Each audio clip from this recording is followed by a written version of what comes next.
The studio was flooded with warm spotlights. The audience was whispering animatedly as they waited for the show to begin. Backstage, the presenter was slowly flipping through his notes, preparing for the next issue. Melania Trump was a guest today, a woman who was talked about a lot, but who rarely talked about herself. This made her an ideal target for his wit. He walked onto the stage to applause, a wide grin never leaving his face. The presenter is used to being the master of the air, controlling the mood of the audience, provoking, teasing, and coming out victorious. When Melania appeared on stage, the audience burst into applause. She moved with a grace unique to her, unhurriedly, but with dignity. It seemed as if even the air around her was filled with something special. She sat down in the chair opposite, bowed her head, and smiled politely. "Good evening, Melania." The presenter began, leaning back in his chair. "How nice to see you here. Nice and unexpected. After all, it's rare to see you in an interview. It's like an eclipse. It happens once every few years." The audience laughed. Melania raised her eyebrows slightly, but said nothing. "Although, maybe I just didn't notice you," he continued. "After all, during the years that you were the First Lady, everyone still did not understand if you were saying anything at all except be the best."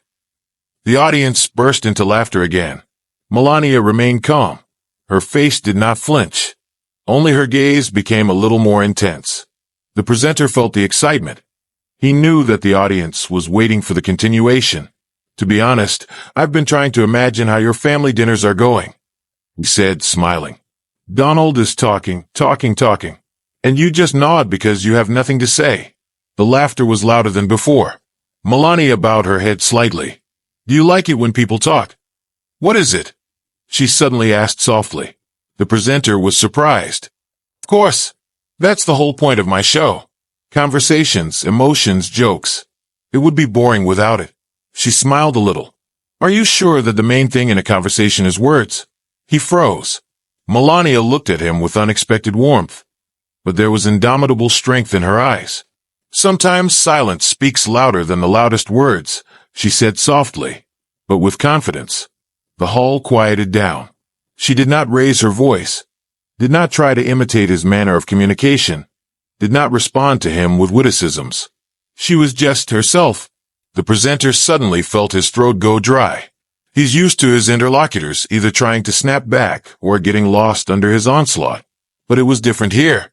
"It seems to you that if a person doesn't say much, it means he has nothing to say," she continued. "But sometimes silence is a choice, because it can tell more than 100 jokes." She looked at him as if she saw right through him. "You're laughing at what you don't understand," she added calmly. There was absolute silence in the hall.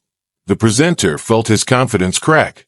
"So your image of the silent First Lady is not because of timidity? What is it?" he asked, trying to regain control of the conversation. "Of course not," she replied softly. "It's because of the power." He didn't know what to say. For the first time in his career, he felt like he was losing his initiative. She did not try to outdo his wit, did not argue, did not prove. She was just telling the truth. The hall was silent. And then there was applause. No laughter, no shouting, just sincere, deep applause. The presenter swallowed and looked at her. "That's a good answer," he finally said. Melania smiled a little. "Thanks." He paused, and then he laughed. Not so complacently, but rather with a kind of relief. "I think I've just been cast in my own show," he admitted. The hall exploded with applause. But Melania didn't say anything else. She just smiled and looked at him as if she knew she didn't need any more words. The applause continued, but the presenter couldn't shake the strange feeling. Usually, after a successful broadcast, he felt excitement, victory, and power over the audience's attention. But this was different. He lost control of the conversation, but not in the way his guests usually did when they got confused or started making excuses.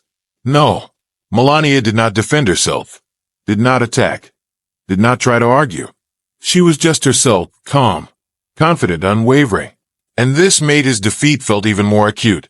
He suddenly realized that he didn't know how to continue. There was no place in his prepared jokes for such moments. When the audience does not laugh, but simply listens. When the interlocutor does not play by his rules, but sets his own. Melania was silent, but her silence was not empty. It filled the entire studio space.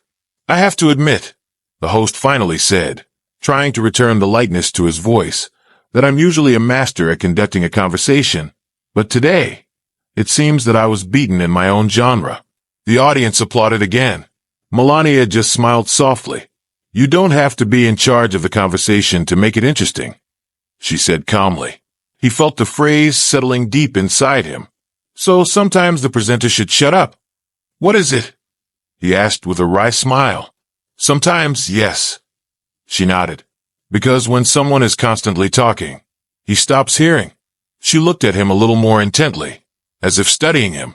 Have you ever listened? Not for a joke, not for ratings, but just to hear? The presenter opened his mouth to reply, but stopped himself. He suddenly realized that he didn't know the answer to that question. Over the years of his career, he has become accustomed to being the one who leads the conversation, who controls the dynamics, who directs the discussion in the right direction. But was he really listening to anyone? Not interrupting, not appreciating, not looking for a moment for a new joke, but just listening? There was a pause in the audience. She wasn't awkward. She was significant. I think I should try, he finally said.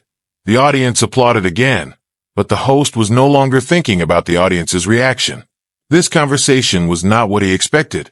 It started as another fun interview, and ended with a moment that he might remember forever. He looked at Melania. She didn't say a single harsh word, didn't respond sarcastically to sarcasm, didn't try to beat him in a verbal duel. But somehow she was the one who emerged victorious, and he respected her for that. The studio went silent as the presenter tried to regain control. He had always been a master of words, but with each of her answers, he felt like he was losing ground. You rarely talk, he began with a slight grin. Or do you just have nothing to say? The audience laughed, but Melania was not embarrassed. She remained calm and focused, as if her every response was part of some big picture that he couldn't see. I speak when words matter, she said, her voice soft but full of power. The presenter felt his confidence crack. He expected her to respond with sarcasm or start making excuses, but instead her response was deep, filled with meaning. So you think that silence is a form of power? He continued, hoping to find a weak spot in her position. Melania tilted her head slightly and replied softly. Sometimes silence speaks louder than 1,000 words.